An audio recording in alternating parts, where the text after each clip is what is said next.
Santo, é um prazer imenso estar aqui mais uma vez com todos vocês para compartilhar a poderosa palavra de Deus. Seu amigo pastor Charles Rodrigues, eu estou aqui com a Bíblia aberta em Mateus, no capítulo 14. Hoje vamos meditar aqui no Evangelho de Mateus, no capítulo 14, a partir do versículo 22. Uma vida de milagres é o tema de hoje. Sabe que Jesus viveu aqui em figura humana uma vida sobrenatural, uma vida de milagres. Como ele conseguiu isso em figura humana, gente? Como ele se moveu?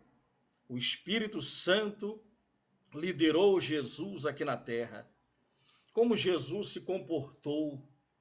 Sabe, ele é o exemplo, ele é o modelo que nós devemos seguir. Então nós vamos analisar aqui algumas coisas que aconteceram na vida e no ministério do Senhor Jesus.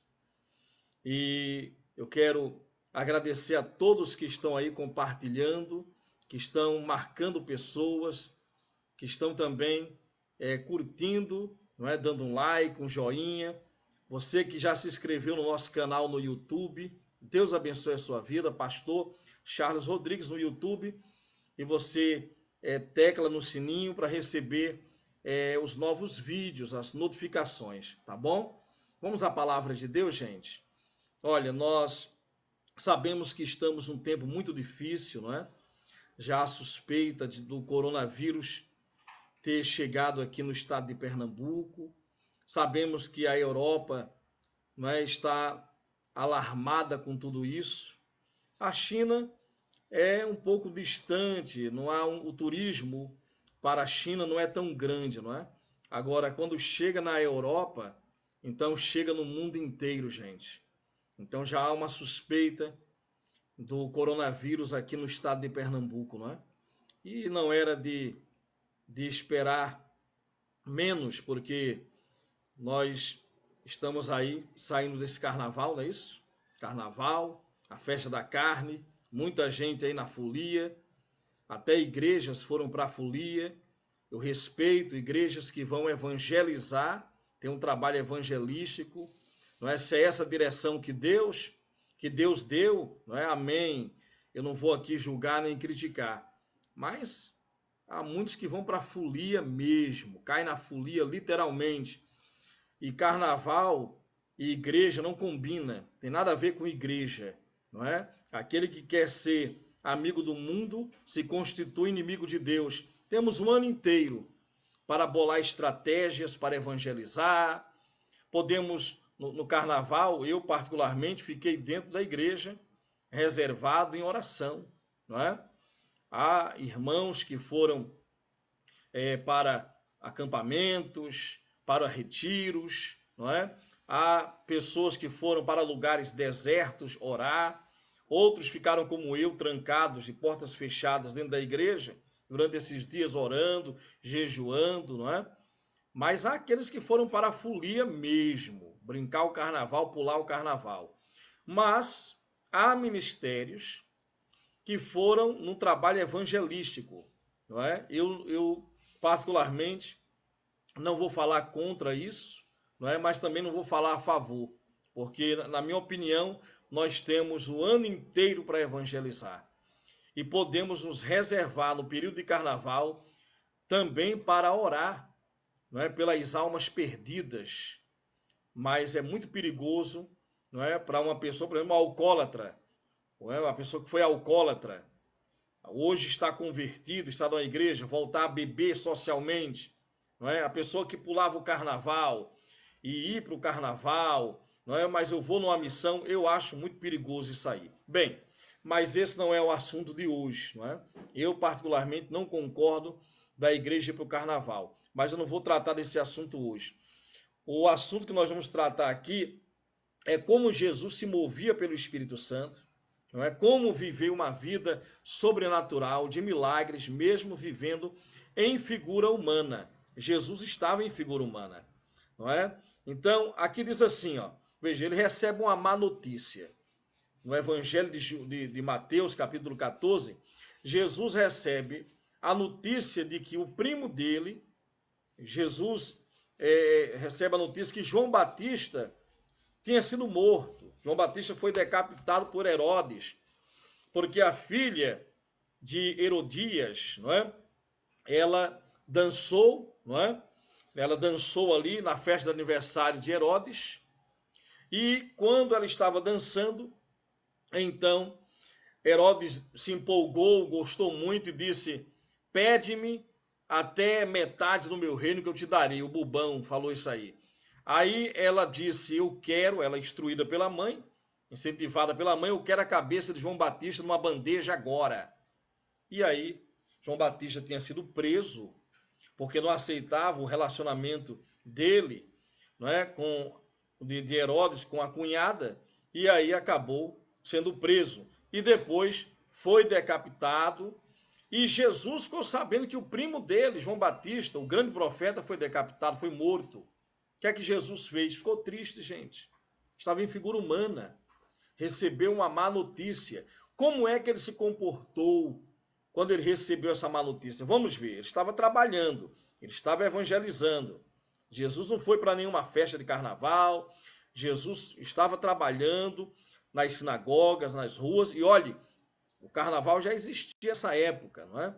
Desde o Egito havia bailes de máscara, não é? Vamos lá. Logo em seguida, Jesus insistiu com os discípulos para que entrassem no barco e fossem adiante dele para o outro lado. Isso depois que ele recebe a má notícia, que João Batista havia sido decapitado. Enquanto ele despedia a multidão, tendo despedido a multidão, subiu sozinho a um monte para orar. Ao anoitecer, ele estava ali sozinho. Pastor, Jesus não mandou subir monte, não. Ninguém deve subir o monte. Jesus não mandou, não está escrito que ele mandou. Jesus foi ao monte, ele deu exemplo, ele é o mestre, ele é o nosso professor. Então aqui diz, ó, tendo despedido a multidão, subiu sozinho. Você fica a sós com Deus? Você tem um costume de ficar a sós com Deus? Jesus subiu sozinho ao monte para orar, ao anoitecer, depois de um dia de trabalho. Estava ali sozinho. Mas o barco já estava a considerável distância da terra, fustigado pelas ondas, porque o vento soprava contra ele. Alta madrugada, Jesus dirigiu-se a eles andando sobre o mar. Eu tive o privilégio de ir no mar da Galileia, e no dia que eu fui, ali estava um nevoeiro. E eu fiquei imaginando essa cena, quando eu estava no mar da Galileia.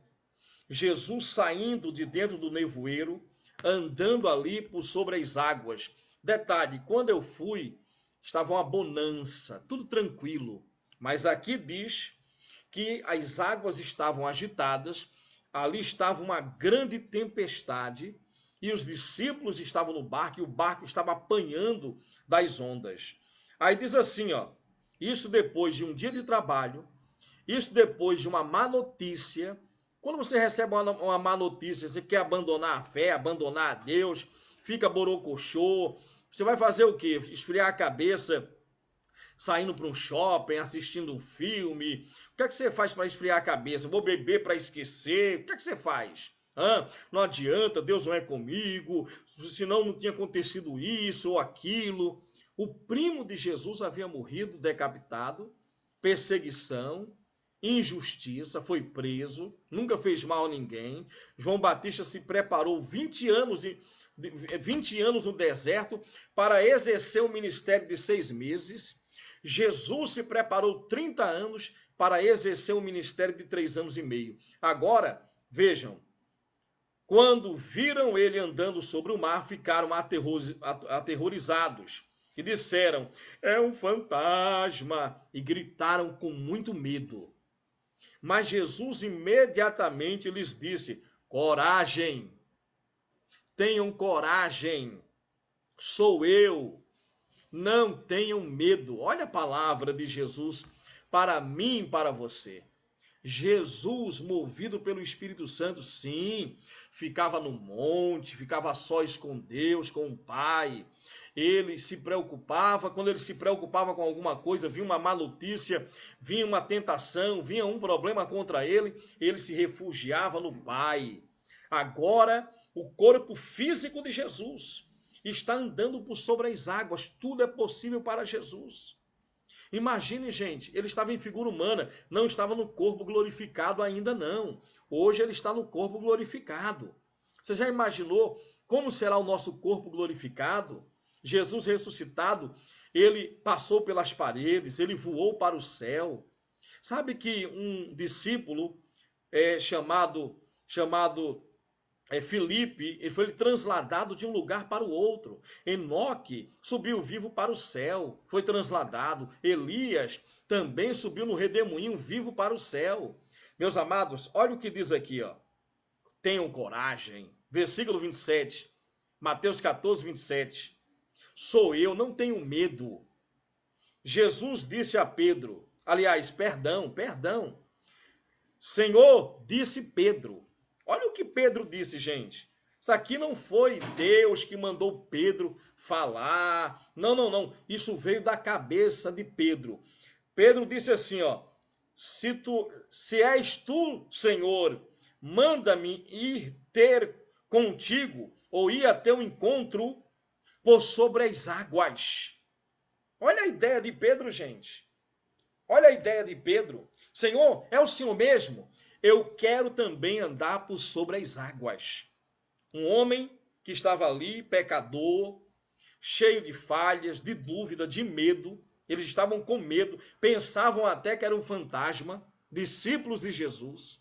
Agora, ele disse, Senhor, viu Jesus andando por sobre as águas? Se é o Senhor mesmo, então eu quero também andar por sobre as águas. Foi ideia não de Deus, nem de Jesus, nem do Espírito Santo. Ideia de Pedro. Então aqui, ó, Jesus disse no versículo 29, venha. Respondeu Jesus. Então Pedro saiu do barco, andou sobre a água e foi na direção de Jesus. Andou sobre a água e foi na direção de Jesus. O que é que nós devemos fazer?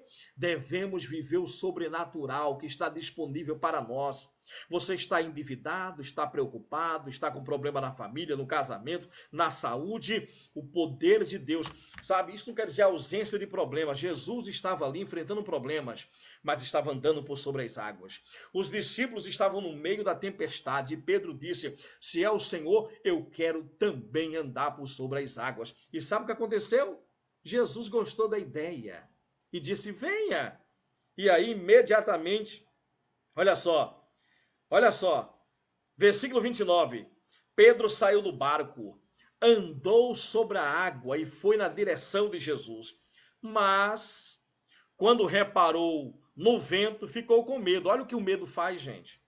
Sabe, a dúvida, o medo traz dúvida, traz ansiedade, sabe? Você fica roendo as unhas, você não come direito, não dorme direito, fica ansiosa, ansioso. O medo dissolve a fé. Deus quer que tenhamos coragem, que venhamos viver uma vida sobrenatural, sabe? Uma vida, sabe, com uma vida de milagres. Olha o que diz aqui, ó. Os problemas estavam ali, mas ele disse, venha, e Pedro andou. Versículo 30, mas reparou nas circunstâncias, na força do vento, ficou com medo, começou a afundar e gritou, Senhor, salva-me. E aí Deus tem misericórdia, mesmo quando nós fraquejamos, falhamos, ou pecamos, ou erramos. Imediatamente, não foi depois não, porque senão Pedro morreria, ele teria que ressuscitar Pedro. Imediatamente, Jesus estendeu a mão e o segurou, e disse, homem de pequena fé. Ô Pedro, que é isso, Pedro? Você duvidou? Por que você duvidou? Homem de pequena fé. Se um homem de pequena fé andou por sobre as águas, você tem grande fé? Como está a sua fé, hein? Como está a nossa fé, a minha fé? Se Pedro, que tinha uma pequena fé, homem de pequena fé, por que você duvidou? Então o segredo é esse, a luta é na mente, no coração. Coração é mente, para não duvidar. Você é um espírito, tem uma mente, habita no corpo. Quando entraram no barco, o vento cessou. Então os que estavam no barco adoraram a Jesus, dizendo: verdadeiramente tu és o Filho de Deus. Repare, Mateus 14, 36 para encerrar. Suplicavam então a ele que ao menos pudessem tocar na borda do seu manto. Todos os que tocavam no manto de Jesus eram automaticamente curados. Agora, esse manto aqui, eu adquiri, sabe aonde? Esse manto aqui, ó. Quando eu fui para Israel, eu adquiri em Jerusalém. Eu comprei lá em Jerusalém e consagrei esse manto aqui, eu mergulhei ele, consagrando ali no Rio Jordão. No dia 15, todos que estiverem na Igreja do Espírito Santo vão tocar nesse manto. No dia 15 de março. Dia 15 de março nós vamos tocar nesse manto. Esse manto está sendo consagrado, mais uma vez, a Deus, até o dia 15, que vai ser num domingo, 9 horas da manhã, na rua Ayrton Senna do Brasil, 230, no bairro do Jardim Fragoso, Olinda. Gente, nós vamos viver um tempo de milagres na nossa vida. Sabe por quê? É tempo de avivamento. O avivamento é agora, ele não vai vir. O avivamento já está disponível. Estamos no tempo do fim, gente. Olha, Jesus está voltando. Está aí o coronavírus, pragas, pestes, guerras, rumores de guerras, filho contra pai, pai contra filho. O mundo está desse jeito, a violência aumentando, a apostasia, muita gente abandonando a fé. Deus não quer que você abandone sua fé. Ele quer que você viva uma vida de fé e de milagres. Creia. Vamos andar por sobre as águas. Vamos andar no sobrenatural de Deus. Vamos andar em jejum, em oração, obediência à palavra, ficando a sós com Deus. Lembra? Jesus recebeu uma má notícia. O que é que ele fez? Foi para um monte, ficou a sós com Deus. De madrugada, ele estava apoderado, andando sobre as águas, fez o vento cessar, abençoando os discípulos. E Pedro, um homem de pequena fé, mesmo com uma pequena fé, na época que ele tinha, depois cresceu a fé dele, ele andou por sobre as águas. Não foi ideia de Deus, foi ideia de Pedro. Qual é a sua ideia? O que é que você vai determinar? Sabe, nós estamos numa campanha de jejum e oração até dia 15, março, dia 15 de março. O que é que você vai receber do céu, de Deus, sobrenaturalmente, até o dia 15? Você já tem a ideia? Pedro teve a dele, ele andou por sobre as águas. Então, se prepare para orar. Pela manhã, ore pela manhã quando acordar, meio-dia, ore às 3 da tarde, às 18 horas e à meia-noite. Nós vamos também levantar nas madrugadas para orar às 3 da manhã, até o dia 15. E você é um convidado para viver uma vida sobrenatural, não importa a distância. A distância não é uma barreira para o poder do Espírito Santo. Deus abençoe a todos poderosamente e receba essa palavra. Deus não te chamou para a derrota. Deus te chamou para o sobrenatural. Apenas creia, declare na sua vida o que você quer receber e viva uma vida de milagres. Emmanuel, Deus conosco. Amo todos vocês. Compartilhe com o maior número de pessoas possíveis e se inscreva, mais uma vez eu peço, no nosso canal no YouTube. Deus abençoe e até lá.